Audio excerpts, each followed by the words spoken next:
Good morning, sanibonani. Ninjani? Niyaphila in the morning. Siphila bafethu. Mfowethu Mkhonza la ngiyabonga kakhulu. Ngibonga nange-support yenu. Ngibonga kakhulu. Ake ngamukela nje special ama-new subscribers la ku-YouTube nama-new followers ku-TikTok. Ngiyabonga kakhulu and ngiyanamukela nonke good people. Thank you for being here supporting these two channels. If you haven't subscribed, ngiyacela ukuthi subscribe silekelelane ukuya phambili nokukhulisa le channel la ku YouTube nakanjalo na ku TikTok. Sabonga kakhulu ke good people. Kulabo abasaqhubeka nokungisupporta mhlambe ngama donations. Ngiyanibonga kakhulu guys. Ngiyanibonga kakhulu ngendlela eningilekelela ngayo. Kuyangisiza ukuthi ngikhone ukuthi ngiphushe lo msebenzi lo engiwenza la. Ngiyabonga kakhulu ngesupport yenu. Ngiyabonga kakhulu. Lokho nje onako ungaqhubeka usupporta ngako le channel. Ngiyaku-appreciate kakhulu. Inamba ke nazoyifaka la phezulu kulabo mhlambe abafisa ukuqhubeka nabo besupporta ngendlela abalekelela ngayo. Ngizoyifaka la i-WhatsApp number ye-channel. Ngiyabonga kakhulu. Ake ngikhulume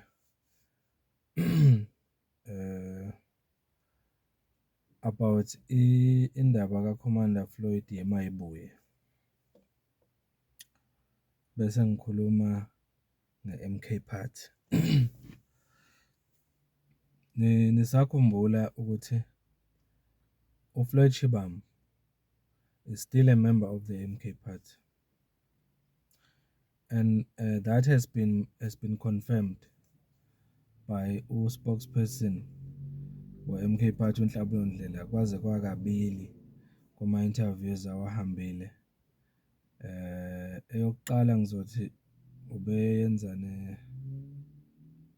ne-SABC, eyesibili uyenze no Xola Mngambi lapha kulokhu nje kwi-Newsroom Africa.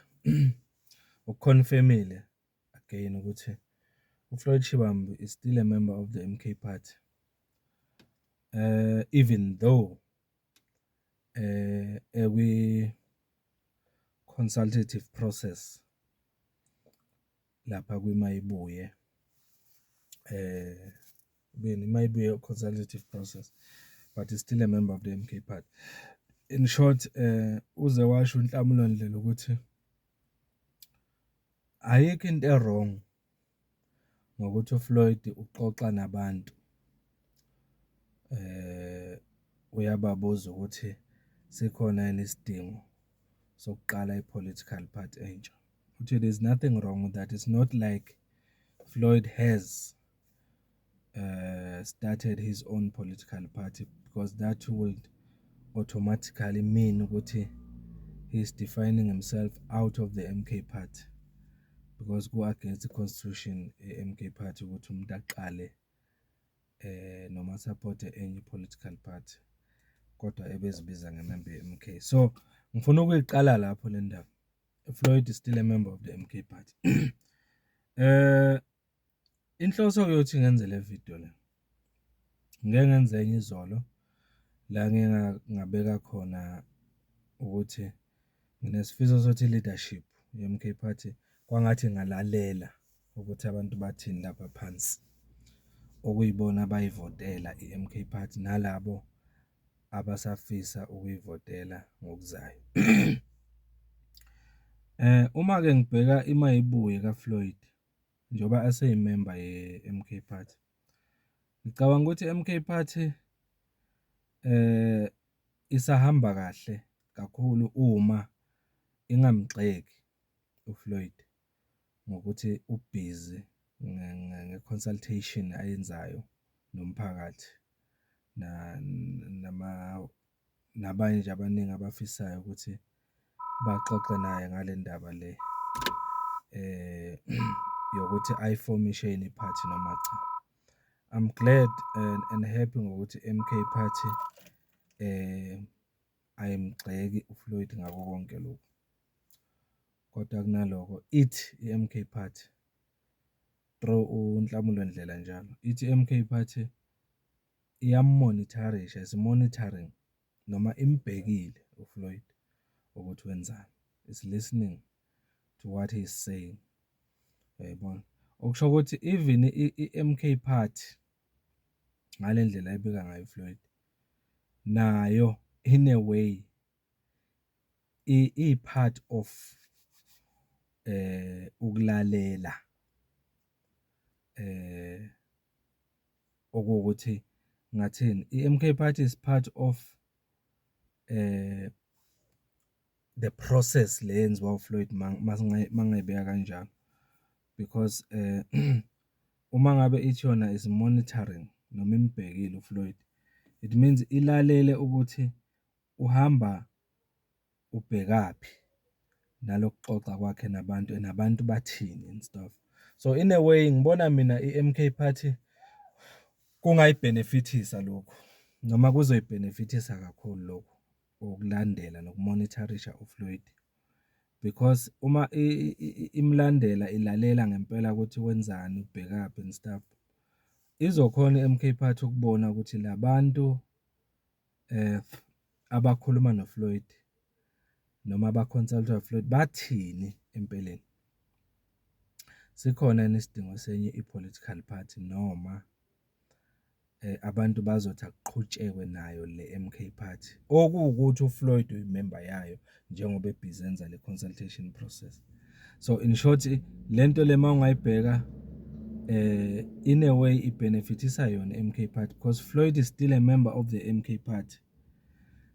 In a way sizothi uFloyd le consultation yakhe uyenza within the premises of the MK Party because he's still a member of the MK Party. So kuzoyibenefitisa i-MK Party lokhu uma abantu bechaza becacisa bemtshela ngoba khona bazomtshela uFloyd ukuthi thina sibona singekho isidingo Floyd sokuthi kuqalwe enye iphathi ngoba i-MK Party wena ngokwakho uye washo wathi is the best move oye wayenza ukujoin MK Party, uyibona in a direction. So akashintshi lutho lapho, i-direction MK Party khona ngoba uzibonile izinto okufanele zilungiswe ku-MK Party ukuze iqhubeke ibe ile nqola okuyiyona yona ekufanele isetshenziswe ukukhulula abantu abamnyama. So bazomtshela abanye uFloyd. So i-MK Party ngaleyo ndlela izobenefitha uma abantu bemtshela uFloyd ngaleyo ndlela ngoba naye uFloyd uke wakuveza wangakufihla ukuthi MK Party kahle kahle inkinga zayo 1, 2 and 3 njalo njalo uzibaleni, okusho ukuthi mangalungiswa lezo inkinga lezo ngeke asibone naye ngokwakhe uFloyd isidingo sokuthi akube nenye i-political party. Uyayibona leyo nto la. So kafishane nje ngizama ukusho la ukuthi kulabo mhlambe abanenkinga nemayibuye le consultation le eyenziwa uFloyd njengamanje, ngifuna ukubenza ukuthi hayi abakhulule imoya yakhe ba-understand ukuthi njengoba eseyimember ye-MK Party, i-MK Party ingamxoshi futhi ingamgxeki ngokuthi ukule consultation nomphakathi. That means all of us as MK members we need to stay la kume khona i-MK Party ngoFloyd. Mayithi yona we are monitoring uFloyd noma simlalele simbhekile, which means all of us should be there la kume khona MK Party nathi sithi we are watching uFloyd simbhekile futhi simlalele. And nginga-add lapho ngithi asingagcini ngokumlalela kuphela, asiphinde nathi sibe part of ukusuggesta kuye ukuthi Floyd, siyakuzwa ukuthi uthini, thina singakutshela siyi-MK Party ukuthi sicabanga kanje, asibeni part of lento because ayikho into e-wrong ngayo okwamanje ngokusho kwe-MK Party. Futhi-ke nani niyabona nje akayiqali iphathi, usaconsulta, usabuza umphakathi, of which i-strategy mina lesi ngendlela engisibuka ngayo esihle kakhulu ngoFloyd, engeke ngithi i-strategy mhlambe esi-against i-MK Party. Kona ekuqaleni mawubheka indlela abekhuluma ngayo uFloyd kwi-last briefing yakhe, media briefing yakhe, bekuzwakala engazathi usuyiphusha le consultative process ngendlela ukuthi uyifuna manje i-political party le, noma unesifiso sokuyenza manje. Kodwa manje mawubheka akukho njalo kwamanje, ngoba abesabeka lama-structure akhe azowasebenzisa ukwenza le consultation, esivezela nokuthi kuma-province abobani abazolida lawo ma-process and everything. So which means i-MK Party kufanele ikubuke konke lokhu futhi lisebenzise leli thuba leli ukuthi ibe part of lento le. I-engagement ibalulekile, ukuxoxa nomphakathi kubalulekile, i-dialogue nomphakathi ibalulekile. It's important ukuthi kuxoxe vele nabantu, kube yibona abaphawula kakhulu.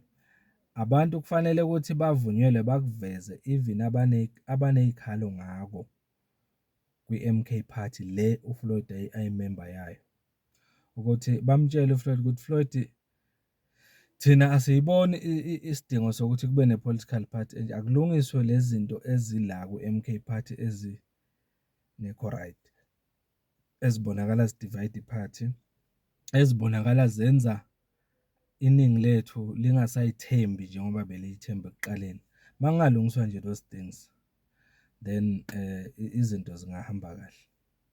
So yiloko nje bengifisa ukusho kule video ukuthi ngibona engathi imayibuye kaFloyd mina ingaba yi-benefit kwi-MK Party than ukuthi ibonakale njenge-threat kwi-MK Party. Ingaba yi-benefit kanjani na? Ngokuthi lokho kuzobe kukhulunywa ngabantu njengoba bezobe bexoxa noFloyd ne-structure sakhe asibekile. Kufanele MK Party kulalele lokho ukuthi bathini abantu, ilalele bese iyezwa ukuthi abantu bathi asekho isidingo se-political party enje, akulungiswa ku-MK, bese MK yazimisela ukukulungisa lokho. Fine, abanye bazothi hayi iqale i-party yakho Floyd because MK Party asiyithembi. In short nje mina ngendlela engibuka ngayo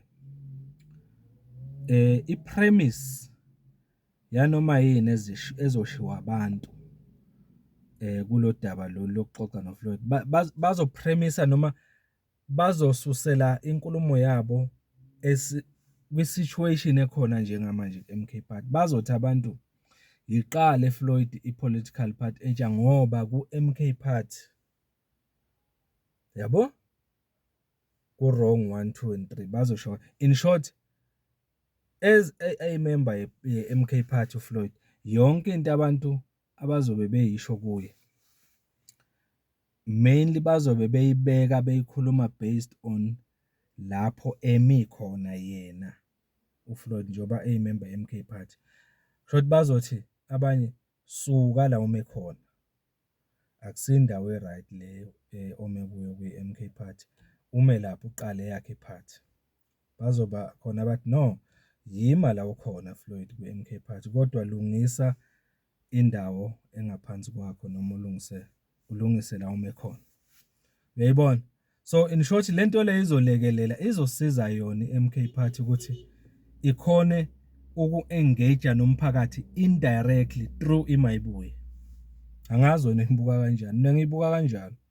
So ngicabanga ukuthi ngaloko engikusho la, abantu abayeke ukuba worried bethuke ngokuthi uFloyd uyadivide, uFloyd umoshe i-MK. No, still mina ngokwami uFloyd le structure sakhe sizobhenefithisa i-MK Party. It's up to i-MK Party ukuthi izosebenzisa kanjani le process ezobe yenziwa uFloyd to the benefit of the MK Party, because Floyd is still a member of the MK Party.